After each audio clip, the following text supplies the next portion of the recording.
বঙ্গতনয়ার অস্বাভাবিক মৃত্যু বেঙ্গালুরুতে।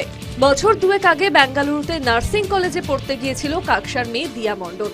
শনিবার সন্ধে হঠাৎই কলেজের তরফে দিয়ার বন্ধুকে ফোন করে জানানো হয় আত্মঘাতী হয়েছেন ওই নার্সিং পড়ুয়া।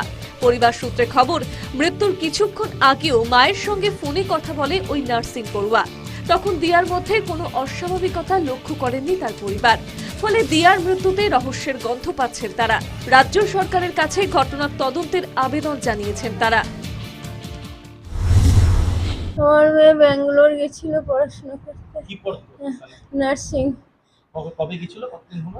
ও 1.5 বছর হয়ে গেল।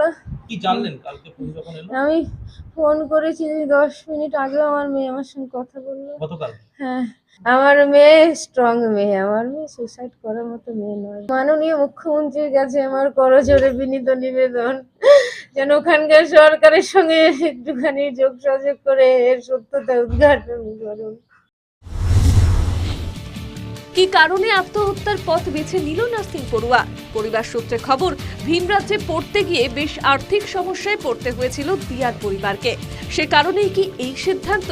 আত্মহত্যার পিছনে কি সম্পর্কের টানাপোড়েন, নাকি দিয়ার মৃত্যুর পিছনে রয়েছে অন্য কোনো কারণ? দানা বাঁধছে রহস্য। পশ্চিম বর্ধমান থেকে ক্যামেরায় কৌশিক বড়ুয়ার সঙ্গে বিশ্বজিৎ ঘোষ, নিউজ টাইম।